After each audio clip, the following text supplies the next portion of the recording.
I recently read the book Never Split the Difference by author Chris Voss. Several years ago, author Chris Voss was invited to a negotiation class at Harvard. The class instructor asked Chris to conduct a mock negotiation with one of the Harvard students. In this mock negotiation, Chris was selling a product and his counterpart was given a set budget to buy the product. Chris and the Harvard student went back and forth until they arrived at an agreed price. When the instructor walked up to them and asked what was the price you agreed upon, Chris told her and she immediately burst out laughing. She said, "Chris, you literally got every dime he had." The instructor was used to seeing her students split the difference between the maximum selling price the seller was given and the max budget the buyer was giving. But somehow, author Chris Voss had convinced his negotiating counterpart to willingly offer his entire budget. To see if it was a fluke, the instructor had Chris negotiate a different student the following way, and again Chris walked away with the maximum amount. The Harvard students knew every cutting edge negotiating technique in this book. So, how did Chris Voss convince them to give him their entire budget? Well, Chris was not just some guy off the street. Chris was the lead hostage negotiator for the FBI. And after a dozen of high stakes negotiations with kidnappers around the world, Chris Voss found that the key of getting what he wanted and avoiding compromises and making the other side feel like they were treated fairly was a tactical empathy. Tactical empathy is the act of sincerely empathizing with her counterparts' situations and then getting them to empathize with your situations. Let me tell you why demonstrating sincere empathy is critical to negotiation and how giving and receiving empathy is the key to walking away from negotiation with the best possible price, best possible salary, or the best possible contract while making the other party feel like they were treated fairly.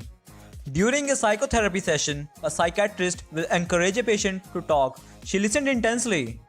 Occasionally, the psychiatrist will jump in to help clarify what the patient is saying, and feeling psychiatrists do this because they know that their patient will be less defensive and less opposed to change if they can make them heard. The same principle applies to negotiation. During a negotiation, your counterpart will be uncomfortable dealing with you and reject your offer until you demonstrated that you understand their world and can empathize with their cares and concern. A woman in a Chris Voss negotiation workshop learned this is the hard way.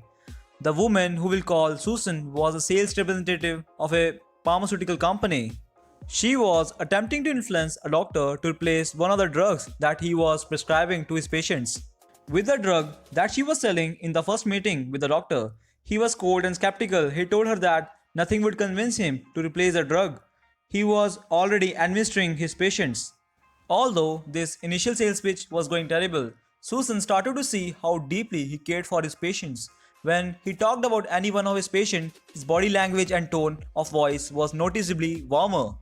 Susan pointed it out, "You seem very passionate about treating your patients. I can see how hard you work to tailor specific treatment to each and every patient."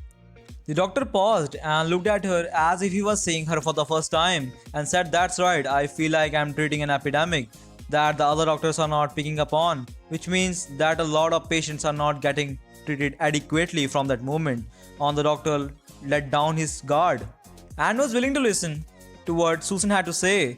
When Susan brought up the positive attributes of her product, he listened closely. By the end of the meeting, the doctor said he was open to trying the new medicines and he placed an order that day. The magical words that turned around Susan's conversation with the doctor were, "That's right." If you couldn't get your counterpart to say the word "that's right," then you know you have made them feel heard. And you will know that they will be more receptive to any offer and counteroffer that you make. From that point forward, author Chris Voss says a negotiation doesn't start until you hear the word "that's right." The best way to get your counterpart to say the word "that's right" is to listen to the emotions behind your counterpart words. Your goal is to spot cares and concern that have regarding the negotiation and then summarize those cares and concern with a concise statement that starts with "it seems like" or "sounds like you are really concerned about blank" or "it sounds like blank." Is really important to you. The beauty of starting your statement with "it seems like" or "it sounds like" that if you are wrong, you don't damage the conversation, since you can follow up with, "Well, I didn't say that how it was, it just seems that way." But if your counterpart confirms your summary statement with "that's right," then it's time to get to the empathize with the situation. Chris Voss says the best way to get someone to empathize with your situation and start thinking of the ways in which they can help you is to ask calibrated questions. Calibrated questions are open-ended questions that starts with how or what and are calibrated to direct your counterpart's focus toward your problems they turn on ago. Chris Voss says the ultimate calibrated question is how am I supposed to do? Let's you are renting an apartment and your landlord tells you that he's going to increase the rent from $1,200 per month to $1,500 per month. The best way to avoid the rent increase and negotiate a lower rent is to empathize with his position and then ask a version of how am I supposed to do that. You could say it seems like you think the apartment is undervalued and you just want a fair market price, but how am I supposed to pay $1,500 per month when I only make enough money to $1,200 a month? The key is to say, how am I supposed to do that in the same way?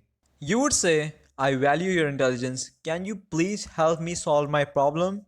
At this stage, if you have made your counterpart feel heard, you build rapport with them. And when you ask your counterpart the calibrated question, how am I supposed to do that? Your counterpart will most likely to do one of the two things though. Either come up with a creative solution so that both of you could get what you value the most, or they will raise or lower their initial demand to accommodate you. If they take option 2 but still give you an offer that doesn't meet your needs, you simply respond with a slightly different calibrated question. Back to the rental example, if your landlord reduces his rent to $1,400 a month, you could respond with that's very generous of you. That probably the lowest price you can go, but I'm sorry, I just don't see how I am supposed to pay $49 a month to stay here when I can rent a similar apartment nearby for less than $1,200 a month. This technique is politely counterfiguring every offer. With some version of how am I supposed to do that is precisely how Chris Voss got those Harvard students to willingly offer him their entire budget. So the next time you go into negotiation, empathize with their situation and try to get that target, then get them to empathize with your situations and ask them to help solve one of your problems by asking a calibrated question like how am I supposed to do that? If you can do this, you are on the way to mastering the art of negotiation, which was simply the art of getting someone else to have your way. It was the core message I got from this book. I hope you liked the video. If you like the video, please like, share, and subscribe to my YouTube channel. And you can also follow me on the Instagram, link in the description. And thanks a lot.